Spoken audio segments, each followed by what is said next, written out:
어디서 약을 팔어? 라는 말을 들어보셨습니까? 공식적으로는 영어 타짜를 통해서 유행을 타기 시작한 표현이지만 사실은 아주 가난했던 60년대, 70년대의 한국 상황에서 생겨난 소위 약장사들에게서 유래한 말입니다. 당시 약장사들은 가짜 약을 팔기 위해서 만담꾼, 삼류 가수들 혹은 재주 부리는 사람들 있잖아요. 색가닥질하는 이런 사람들을 데리고 다니면서 일종의 공연 같은 것을 보여준 후에 가짜 약을 팔기 시작했는데, 이거 좋게 보자면 쇼도 보고 약도 살 기회를 준다는 이런 느낌. 그렇지만 나쁘게 보냐면 사실은 본뜻이죠. 일종의 사기 내지는 강매하는 그런 느낌으로 약을 사고 팔고 하는 이런 건데, 문제는 대부분의 약이 가짜라는 겁니다. 약장사들은 그렇게 얼른 한몫 챙기고는 다른 동네로 가서는 똑같은 행각을 벌이는데, 이런 상황에서 생겨난 말이 바로 어디서 약을 팔어? 라는 이런 말이에요. 자, 이런 얘기로 오늘 설교 말씀을 시작하는 이유가 있습니다. 뭔가 하면, 이거 굉장히 부끄러운 얘기지만, 우리 믿는 사람들이 사실은 약을 엄청 많이 팔아왔다는 이 말을 하고 싶어서요. 대부분의 믿는 사람들은 다른 사람들에게 예수 그리스도를 구주로 영접하기를 바라는 이 마음에서 거의 이런 종류의 약장사 같은 노릇을 해왔습니다. 예수를 구원자로 영접하면 당신은 가난에서 벗어날 것입니다. 병에서도 자유로워질 겁니다. 인생의 다른 문제도 이제 예수를 믿기만 하면 술술 풀릴 겁니다. 라는 이런 종류의 얘기를 해 오셨다면 우리는 사실상 약을 팔아온 거예요. 약을 팔아온 거예요. 우리는 다른 사람들에게 예수를 영접하시면 참으로 놀라운 일이 당신 인생에 벌어질 겁니다. 라는 이 말을 하고 싶은 거예요. 이 뜻을 전하고 싶은 건데, 왠지 이런 걸로는 듣는 사람들이 도저히 설득이 되지 않을 것 같은 이런 자신감 없음.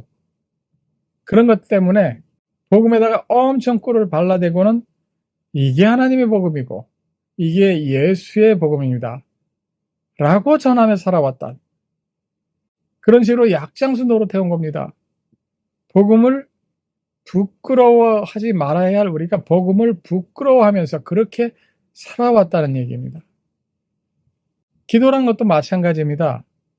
성경적인 기도, 주 하나님께서 디자인하신 기도는 분명히 세상이 말하는 기도와 달라요. 똑같은 단어를 쓰고 있지요.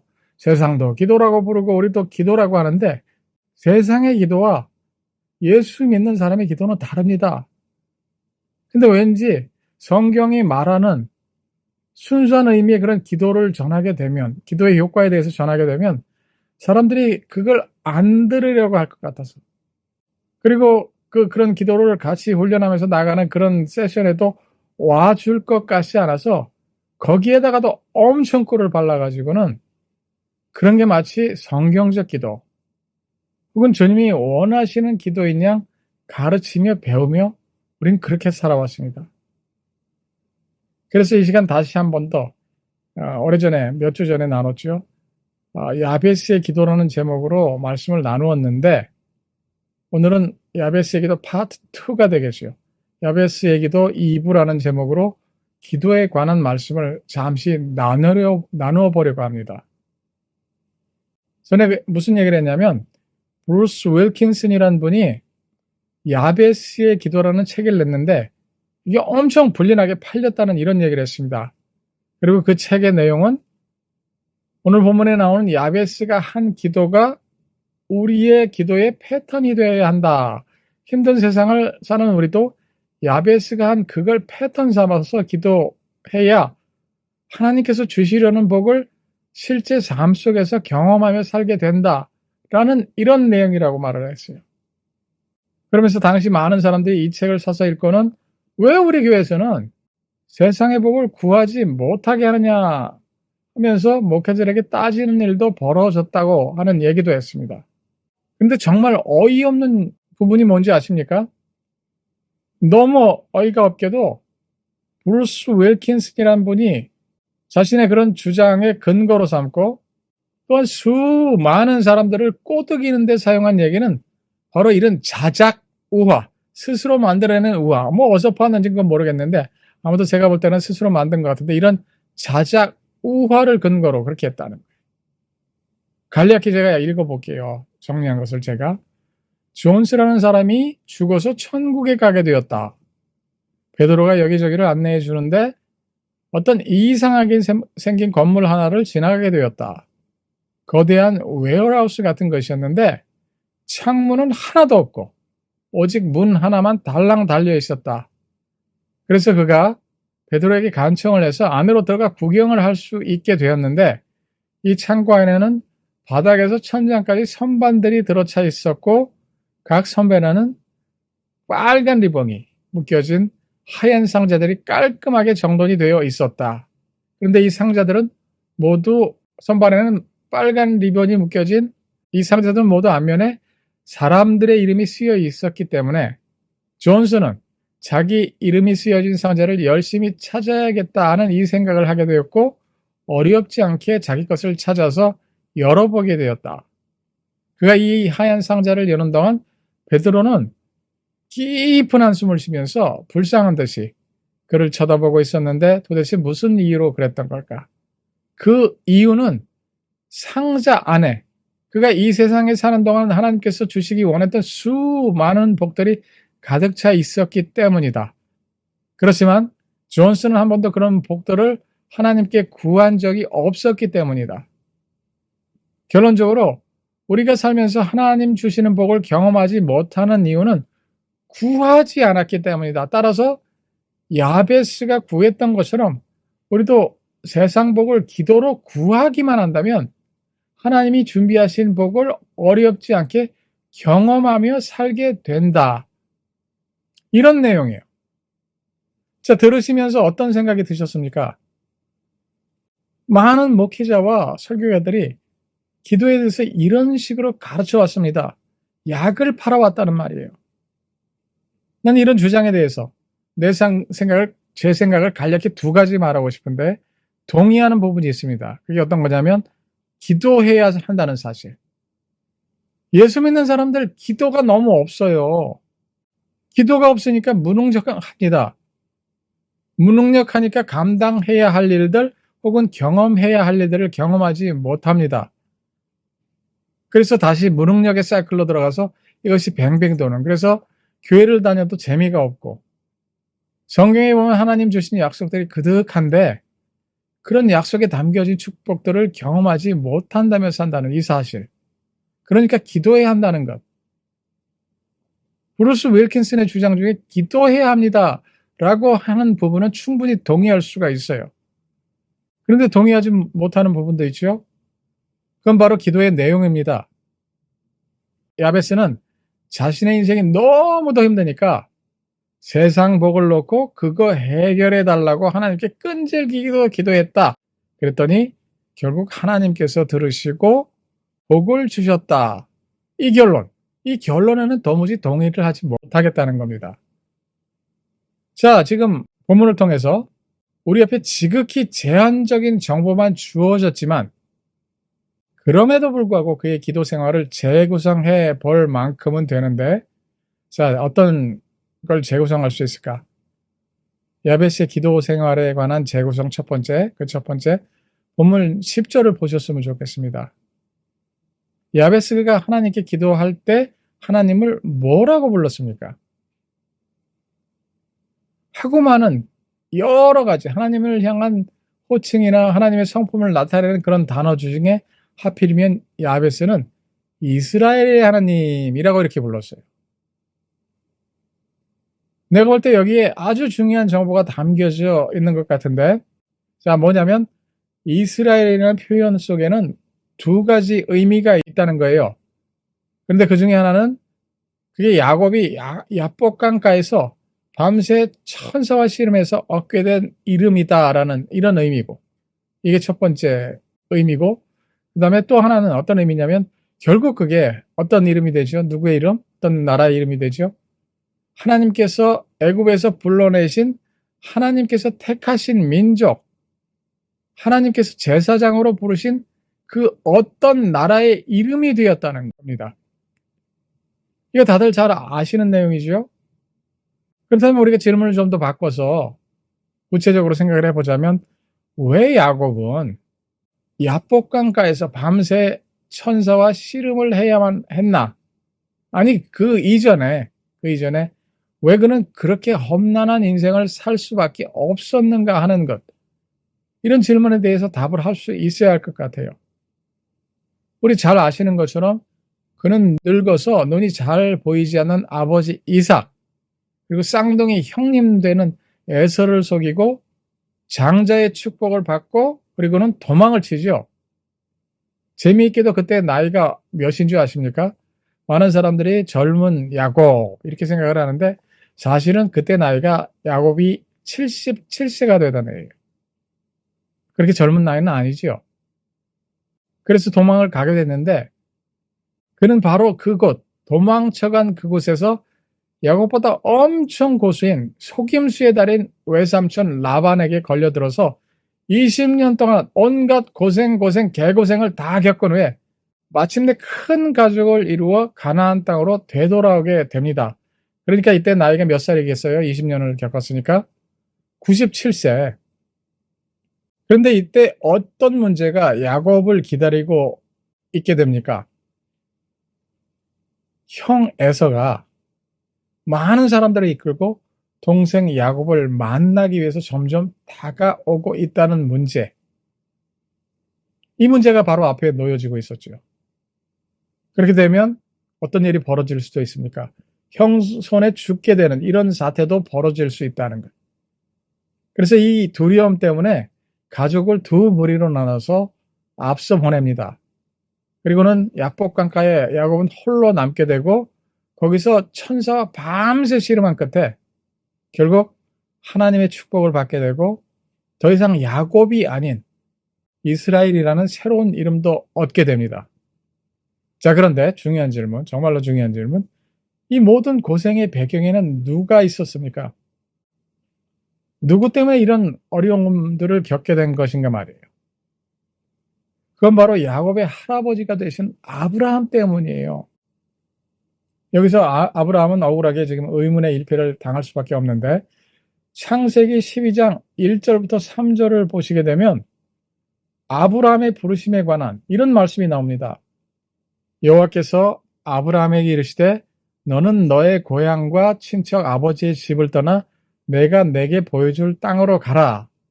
내가 너로 큰 민족을 이루고 내게 복을 주어 내 이름을 창대하게 하리니 너는 복이 될지라. 존재 자체가 복이 된다고 이렇게 말씀하시죠. 너를 축복하는 자에게는 내가 복을 내리고 너를 저주하는 자에게는 내가 저주하리니 땅의 모든 족속이 너로 말미암아 복을 얻을 것이라 하신지라. 바로 이 복을 위해서, 말하자면 하나님이 아브라함에게 약속하신 이 복을 야곱은 자기 것으로 만들기 위해서 그런 모든 술수를 부렸던 겁니다. 그리고 하나님께서는 야복강가에서 곤란에 처해 있는 야복강의 야곱을 결국 만나 주셔서 이스라엘이라고 하는 새로운 이름을 주셨던 거예요. 그리고 뿐만 아니라 마침내 그의 가족들과 그 후손을 통해서 이스라엘이라는 이름에 하나님께서 택하신 나라가 만들어지게 하시고 시내산에서 그 나라와 이런 언약을 맺으신 겁니다. 이거 출애굽기 19장 1절부터 6절에 나오는 말씀인데 모세가 여호와 앞에 올라가니 여호와께서 그를 불러 가라사대 너는 이같이 야곱 족속에 이르되 이르고 이스라엘 자손에게 고하라. 나는 나의 애굽 사람에게 어떻게 행하였음과 내가 어떻게 독수리 날개로 너희를 업어 내게로 인도하였음을 너희가 보았느니라. 세계가 다 내게 속하였나니 너희가 내 말을 잘 듣고 내 언약을 지키면 너희는 열국 중에서 내 소유가 되겠고 너희가 내게 대하여 제사장 나라가 되며 거룩한 백성이 되리라. 너는 이 말을 이스라엘 자손에게 고할지니라. 이런 언약을 맺으셨습니다. 자, 생각해보면 정말로 야곱은 비열한 사람이에요. 그렇지만 그런 야곱으로부터 우리가 배워야 하는 것이 있습니다. 기도에 관한 한 정말로 중요한 세 가지 사실을 야곱으로부터 우리가 배워야 하는데 그 첫 번째가 뭐냐면 그건 하나님의 약속을 자기 것으로 만들려는 마음. 지금 무슨 얘기하고 있는지 아시겠지요? 하나님의 약속을 자기 것으로 만들려는 마음. 그래서 그 약속의 수혜자가 되려고 하는 그 마음. 이거 우리도 가져야 한다는 거죠. 뿐만 아니라 그런 약속의 성취에서 나오는 복을 경험하며 살기를 원하는 마음. 야곱이 그런 마음을 가졌어요. 하나님의 약속하심으로 말미암아 생겨날 하나님의 복, 이것을 경험하기를 살기를 원하는 마음. 이게 두 번째고, 뿐만 아니라 바로 그 일, 즉 약속의 성취를 위해서, 약속이 자신의 삶 속에서 성취되는 일을 위해서 기도로 하나님께 끊임없이 매달리는 이 마음, 그걸 야곱이 가졌다는 거예요. 기도에 관한 우리가 야곱으로부터 배워야 하는 마음, 야곱을 통해서 우리도 가져야 하는 이 마음이 바로 이 세 가지인데, 이걸 배워야 하는 겁니다. 우리 한번 스스로의 기도의 삶에 대해서 생각해 보셨으면 좋겠어요. 우리에게 야곱이 하나님의 약속을 붙들고 약속이 자신의 것이 되기를 소원하면서 또 그 약속이 자신의 삶 속에서 이루어지는 것을 말미암아 하나님의 복을 경험하며 살기를 원하는 그 마음, 그 일이 벌어질 수 있도록 기도하려는 이 마음, 이런 마음이 우리에게 있습니까? 바로 이런 이유 때문에 야베스가 하나님을 지금 뭐라고 불렀다고 설명하고 있습니까? 이스라엘의 하나님, 이스라엘의 하나님이라고 불렀던 거예요. 야베스도 그런 세 가지 마음을 가질 수 있었다는 겁니다. 자, 본문은 우리에게 또 다른 정보를 제공을 하지요. 그의 기도의 내용을 보면 이렇게 적고 있는데, 원컨대 주께서 내게 복에 복을 더하사. 자, 이런 말을 들으면 어떤 느낌이 드십니까? 방금 말한 대로 정말로 야베스는 하나님께서 주시는 복에 목말라 하는 사람의 기도를 한 것 같다. 복의 복을 더해달라고 기도했다니까 복을 받고 또 받아서 우리 복 터진다 이런 얘기 하지 않습니까? 그렇게 되게 해달라. 마치 야베스가 하나님께 그렇게 기도한 것처럼 느낌을 갖게 되는데 내가 볼 때 아닙니다. 사실 이 부분 해석하기가 좀 어려운데 번역하기가 우리 개역 한글판을 보면 좀 전에 읽어드린 대로 원컨대 주께서 내게 복의 복을 더하사 이렇게 되어 있는데 새 번역 성경을 보게 되면 이 부분을 너무 단순하게 번역을 해버려서 원문의 느낌이 완전히 사라져 버리게 했어요. 나에게 복의 복을 더해 주시고.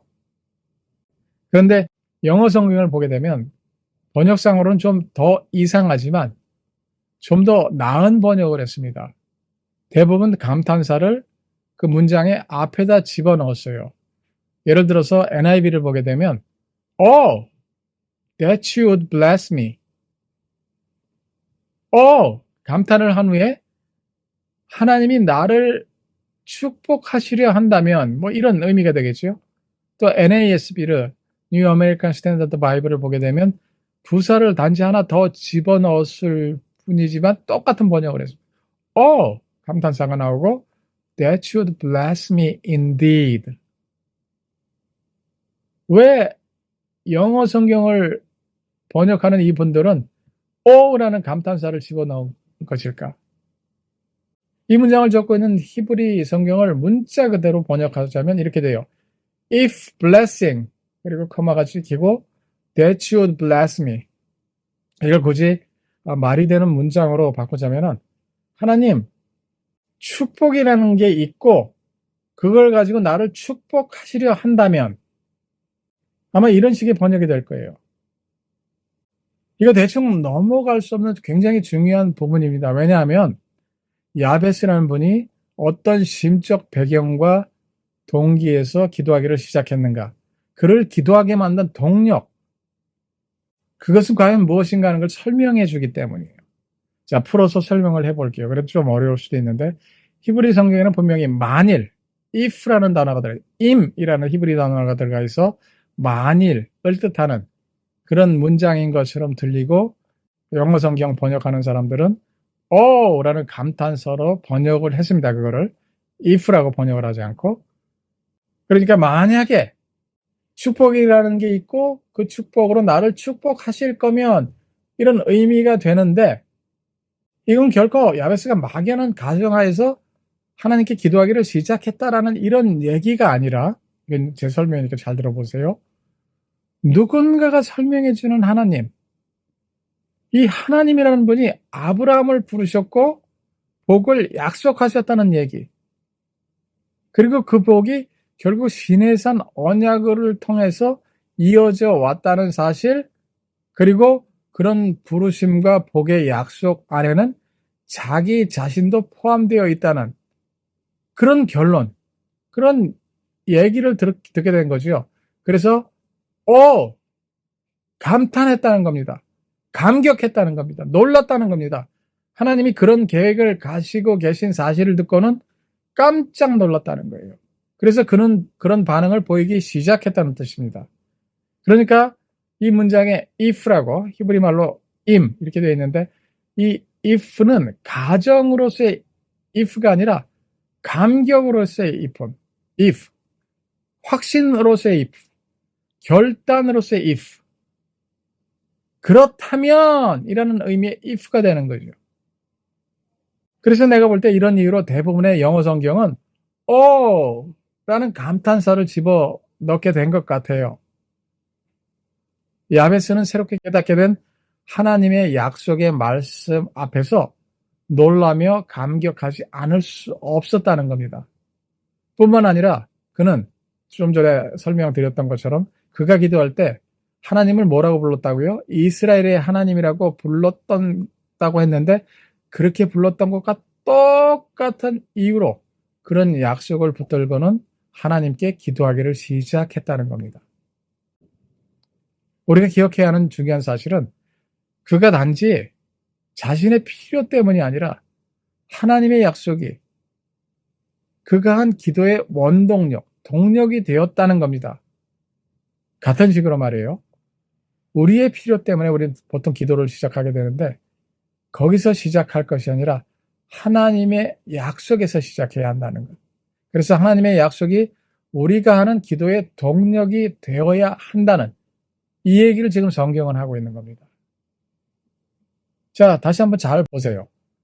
하나님의 약속을 붙들기 시작한 그는 어떻게 기도했을까? 10절을 보니까 그 기도의 내용이 나오죠. 주께서 내게 복을 주시려거든 나의 지경을 넓히시고. 야베스가 하나님께 복을 구하되 지경을 넓혀달라고 한 것, 이거 무슨 뜻이겠습니까? 야베스가 결국 땅 얘기를 한 거네?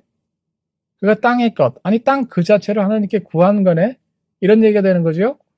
그래서 결국 이 땅이라는 것, 그걸 우린 이 시대 사람들은 어떻게 봅니까?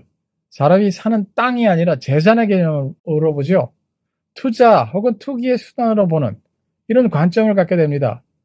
그래서 그런 현대인의 관점으로 보는 오류를 범하게 되는 거죠. 우리도 하나님께 돈벼락 맞게 맞아 부자가 해달라는 것, 재산을 엄청 늘려달라고 구하는 것, 좋은 집 갖고 좋은 차 타게 해달라는 식의 물질의 축복을 구하는 것, 이거 그것과 마찬가지 아니냐, 그것도 옳다, 그런 것들을 구하는 것이 옳다라는 이런 엉터리 주장도 하게 되는 겁니다. 그렇지만 잘 들어보세요. 이 지경이란 말을 잘 생각해 보면 그가 구한 것은 사실상 땅이 아니었습니다. 땅의 것이 아니었다는 말이에요.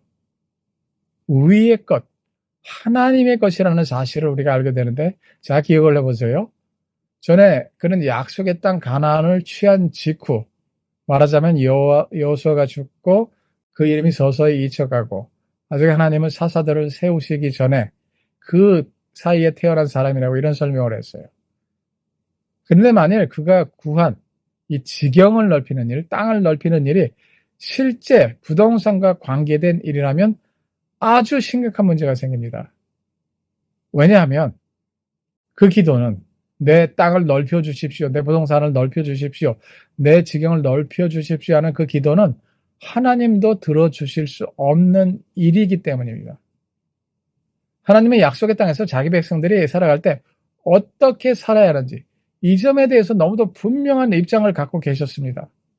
신명기 19장 14절을 보면 이런 말씀이 나오는데 내 하나님 여호와께서 내게 주어 얻게 하시는 땅, 곧 내 기업된 소유의 땅에서 조상이 정한 내 이웃의 경계표를 이동하지 말지니라. 어떻게 하라고요? 조상에게 나눠준, 그래서 땅에 표시한 이 경계표를 절대로 이동하지 말라. 무슨 뜻이겠습니까? 땅을 늘리거나 줄이거나 할 수 없다는 거예요. 하나님께서 주신 기업은. 이스라엘 백성들이 약속의 땅을 어떻게 배분했는지를 알기 위해서 성경을 찾아보면 어렵지 않게 이렇게 우리 알 수 있게 되는 그 원리를 민수기 26장 52절부터 56절까지를 보게 되면 여호와께서 모세에게 일러 가라사대 이 계수대로 땅을 나눠 주어 기업을 삼게 하라. 수가 많은 자에게는 기업을 많이 줄 것이요 수가 적은 자에게는 기업을 적게 줄 것이니 그들의 계수함을 입은 수대로 각기 기업을 주되 오직 그 땅을 제비 뽑아 나누어 그들의 조상 지파의 이름을 따라 얻게 할지니라. 그 다소를 물론하고 그 기업을 제비 뽑아 나눌지니라. 자, 33장 민수기 33장 54절을 보게 되면 똑같은 말씀의 내용이 반복이 됩니다. 너희는 가족을 따라서 그 땅을 제비 뽑아 나눌 것이니 수가 많으면 많은 기업을 주고 적으면 적은 기업을 주되 각기 제비 뽑힌 대로 그 소유가 될 것인즉 너희 10주의 지파를 따라 기업을 얻을 것이니라. 똑같은 얘기를 하고 있죠. 저기 레위기 25장 8절부터 13절을 보게 되면 여기에 희년이라는 개념까지 더해집니다. 너는 7 안식년을 계수할지니 이는 7년이 7번인즉 안식년 7번 동안 곧 49년이라 7월 10일은 속죄이니 너는 나팔 소리를 내되 전국에서 나팔을 크게 불지니 제15년을 거룩하게 하여 전국 거민에게 자유를 공포하라. 이에는 너에게 희년이 너희는 각각 그 기업으로 돌아가며 각각 그 가족에게로 돌아갈지며 그 50년은 너희의 희년이니 너희는 파종하지 말며 스스로 난 것을 거두지 말며 다스리지 아니한 포도를 거두지 말라. 이는 희년이 너희에게 거룩함이라. 내가 밭의 소산을 먹으리라. 이 희년에는 각기 자기 기업으로 돌아갈지니라. 살다가 이런저런 사정으로 자기 땅을 맡겼든지 뭐 어떻게 했든지 간에 희년이 되면 각기 자기 기업으로 돌아가도록 하나님이 이렇게 하셨다는 것. 그러니까 성경은 지금 무슨 얘기를 하고 있는 거냐면 직영, 곧 부동산에 관한 한 하나님의 입장은 이처럼 단호하시다는 겁니다. 공정하시다는 겁니다. 그런데 그런 하나님이 야베스가 기도했더니 직영을 넓혀주시고 기도했더니 그의 부동산을 넓혀주셨을 가능성 얼마나 되겠어요? 지로입니다. 지로. 야베스가 그렇게 기도했더니 들으시고 그를 땅 부자 되게 하셨을 가능성도 전혀 없다는 겁니다. 자, 그렇다면 그가 기도한 지경을 넓혀달라라는 말이 담고 있는 뜻은 도대체 뭘까? 제가 보기에 유일한 가능성은 야베스가 가나안 정복 초기의 사람이기 때문에 그의 가족은 원칙에 따라서 땅을 분명히 분배받았을 거예요. 그런데 아직 원주민인 가나안 사람들이 그 땅의 일부 혹은 전부를 차지하고 있었다는 겁니다. 이런 경우 사람들은 대부분 어떻게 했냐면 조금 싸워보다가 안 되니까 포기했습니다. 그러나 야베스는 지금 어떻게 했다고 말씀하고 있습니까? 대부분의 사람들이 적당히 포기하고 적당히 타협하며 다들 그렇게 살았을지라도 야베스는 하나님의 약속의 말씀을 붙들게 된 이후에 사실은 성경이 어떻게 했는지 다 말하고 있지 않기 때문에 우리 구구절절히 알 수는 없지만 하나님께서 자기 기업을 회복하는 일에 도움을 주실 거다. 반드시 회복하게 하실 것이다 라는 확신 속에서 지속해서 기도했다라는 것. 이것만큼은 분명한 사실이죠. 그래서 결국 하나님께서 그런 기도에 응답하심으로 자신이 누려야 할 복의 분량을 다 누리며 살게 되었다는 겁니다. 신명기 19장 8절을 보면 굉장히 중요한 얘기가 나오는데 야베스가 기도한 내용에 지경을 넓혀주시고 그런 내용이 나오지 않습니까? 지경을 넓힌다라는 이 말과 하나님께서 기업으로 약속하신 땅을 다 취한다는 말이 동일한 의미라는 사실을 우리가 알게 됩니다. 제가 읽어볼게요. 내 하나님 여호와께서 내 열조에게 맹세하신 대로 내 지경을 넓혀 내 열조에게 주리라고 말씀하신 땅을 다 내게 주실 때. 동일한 얘기를 하는 거죠. 지경을 넓힌다. 그것은 꼭 열조에게 주리라고 말씀하신 약속하신 땅을 다 취한다라는 거예요. 그러니까 야베스가 한 기도는 단지 하나님 나 살기 힘드니까 어떤 식이 돼도 좋습니다. 내 사정을 좀 살펴주십시오. 라는 이런 식의 기도가 아니었다는 겁니다. 그의 기도는 하나님이 약속하신 분량만큼의 복, 그 복이 자신의 삶 속에서 성취되기를 구하는 기도였다는 거예요. 10절의 중반을 보니까 이 기도도 굉장히 중요한데 그는 이렇게까지 기도를 했습니다. 주의 손으로 나를 도우사 나로 환난을 벗어나 내게 근심이 없게 하옵소서. 야베스는 자신이 기도한 것처럼 하나님의 주시는 복 주시는 손길 속에서 점점 자신의 지경이 회복되는 것을 경험하면서 자신이 누리는 그 축복 속에 하나님의 손이 함께 하여야 하나님께서 주신 그 복을 지키면서 또한 누리면서 살게 된다는 것을 분명히 알게 되었다는 것 같이요. 그래서 주의 손이 함께 하시기를 구하는 그런 기도를 하게 된 것 같습니다. 자, 이 기도가 왜 중요한가 하면 복을 받았다고 하는 사람들 대부분 그 복에 관한 얘기를 잘 들어보면 그 복이 누구로부터 온 것인지를 쉽게 잊고는 어느덧 하나님의 복을 받았다고 하면서 자신이 이룬 일이라고, 자신이 성취한 것이라고, 자신의 업적이라고 하는 말을 스스럼 없이 하는 것을 우리가 쉽게 듣게 되기 때문에. 그러나 야베스는 달랐어요. 자신이 누리게 된 복이 하나님께로부터 왔기 때문에 하나님의 손길이 함께 하셔야 환난과 근심이 없는 참복이 된다는 것을 알았습니다. 우리에게도 이런 마음이 필요한 것 같지 않습니까? 자, 야베스의 이런 기도에 하나님은 어떻게 반응하셨을까? 우리 본문의 마지막 부분을 보게 되면 굉장히 감격적인 표현이 나오죠. 하나님이 그가 구하는 것을 허락하셨더라. 자, 말씀을 정리를 해보십시다. 하나님께서 원하시는 기도는 어떤 것일까? 야베스의 예를 놓고 보는데 처음부터 끝까지 말씀을 통해서 하나님의 약속을 붙드는 겁니다. 이런 기도는 세상의 것, 약장사들의 것과 나란히 놓고 보게 되면 엄청 초라하게 보일 수도 있어요. 어떤 경우는 통 크지 못한 기도, 찌질한 놈이 하는 기도 이런 것처럼 들릴 수도 있다는 말입니다. 그리고 또 내가 진정으로 원하는 것이 아닌 것처럼, 내 기도가 아닌 것처럼 이런 것처럼 느껴질 수도 있어요. 바로 이런 이유 때문에 우리가 약장사에게 속게 되는 거고, 그래서 약장소가 전하는 기도, 그들이 전하는 복이 진짜 복인 것처럼 느껴질 수도 있게 되는 겁니다. 그러나 이 하나님의 약속을 붙들지 않으면 그런 일들은 결국 열매 맺지 못하는 허망한 일이 되어 버립니다. 오직 야베스의 기도처럼 하나님의 약속을 발견하고는 그런 약속을 내게 주시는 것들을 붙들고 그 약속이 내 삶 속에 이루어지기를 바라는 믿음으로 포기하지 않고 기도하며 나갈 때 그 복은 참복이고 세상이 줄 수 없고 오직 하나님만이 주시는 하늘에 속한 신령한 복, 영원한 복이라는 사실을 우리가 깨닫게 되는 겁니다. 우리 사랑하시는 뉴욕 참정교회 모든 성도님들, 야베스처럼 물론 이제까지 기도 생활을 잘 해오신 것을 잘 알지만은 야베스처럼 말씀 속에서 약속을 발견하시기를 바랍니다. 그 약속을 바로 우리 자신에게 주시는 것으로 붙드시기를 바랍니다.